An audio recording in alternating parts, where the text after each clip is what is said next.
The Galactic Council chamber fell silent as Ambassador Zeftal of the Hegemony raised his crystalline appendage, demanding attention. The assembled representatives from 47 civilizations turned their various optical organs toward the insectoid diplomat, their breathing apparatus creating a symphony of alien respiration in the vast chamber. Honored delegates, Zeftal's voice resonated through the universal translators. We gather today to address the problem of Sol 3. A collective shiver ran through the assembly. Even among species that had conquered the stars, Earth remained a source of profound unease. The third planet of the Sol system was classified as a Class Doithine death world, a designation reserved for planets so hostile that no rational species would evolve there, let alone thrive. The humans, continued the Hegemony ambassador, his mandibles clicking with distaste, have been expanding beyond their cursed world. 3 colonies now exist in what was previously contested Space Zone 7. This cannot be permitted to continue. Counselor Merricks of the Gentle Collective, her ethereal form shifting between dimensions, spoke with a voice like wind chimes. Surely we can negotiate. The humans seem reasonable, despite their origins. A harsh laugh echoed from the warlord Kython of the Crimson Fleet. His scarred reptilian features bore the marks of 1,000 battles across the galaxy. Reasonable? Have you studied their homeworld? Gravity 2.5 times standard. Atmospheric pressure that would crush most of our species. Radiation levels that should sterilize all complex life. Weather patterns that include spinning death vortices and frozen precipitation that falls from the sky like projectiles.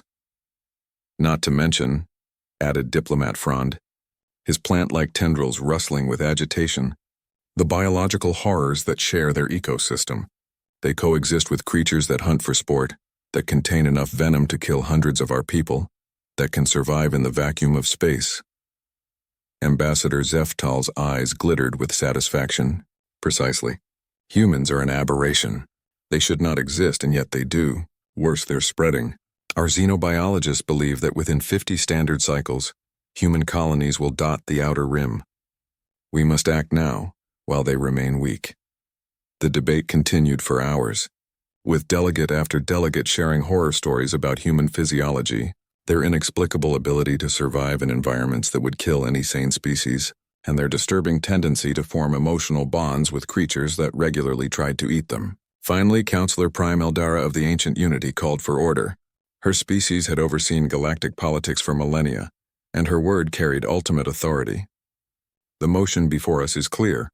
Immediate subjugation of the Sol system and relocation of human populations to appropriate containment facilities.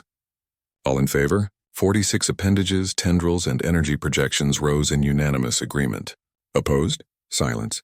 Abstaining? Still nothing. Eldara's ancient voice carried the weight of finality. The motion I object. Every being in the chamber turned toward the previously unoccupied Earth delegation platform. A figure emerged from the shadows, tall by human standards but diminutive compared to most galactic species. The human wore simple, dark clothing and carried no visible weapons. His plain appearance was almost insulting in a chamber where beings displayed their technological and biological superiority through elaborate modifications and augmentations. Zeftal's mandibles clicked in amusement. And you are? Captain Marcus Chen, Earth Defense Coalition. The human's voice was steady, unimpressed by the assembled power of the galaxy. I'm here to represent humanity's interests. Warlord Kython's laugh boomed through the chamber. One human? Against the combined might of 47 civilizations. Your species' arrogance matches their ignorance.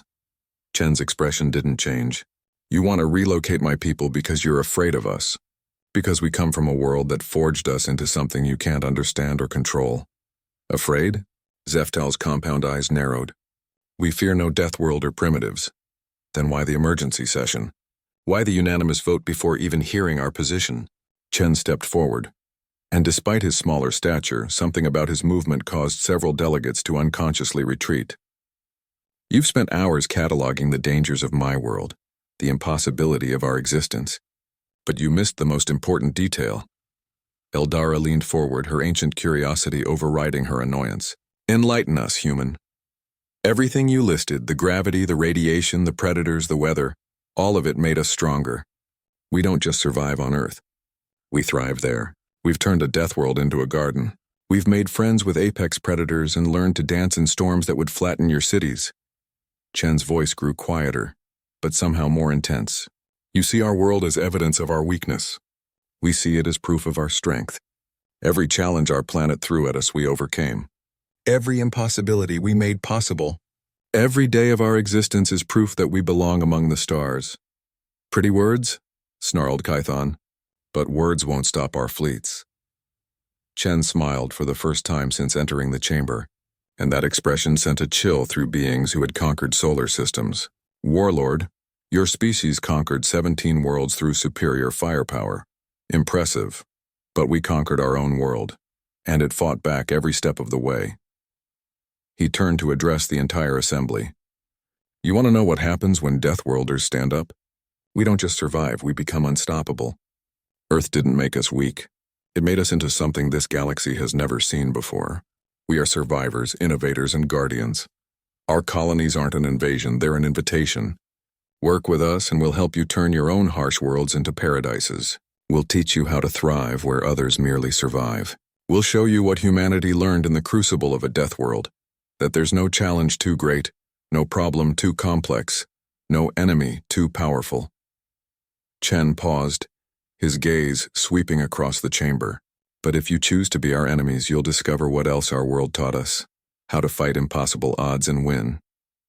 The chamber remained silent for a long moment. Finally, Counselor Prime Eldara spoke, her voice thoughtful.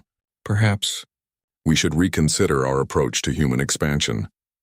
Ambassador Zeftal's mandibles clicked in frustration, but he said nothing. Even the mighty warlord Kython seemed lost in thought. Marcus Chen, champion of Earth and representative of humanity, stood alone before the assembled power of the galaxy, and they blinked first. In the end, it wasn't humanity's weapons or technology that saved them. It was the simple, terrifying truth that sometimes the most dangerous thing in the universe is someone who refuses to back down. The vote was tabled indefinitely,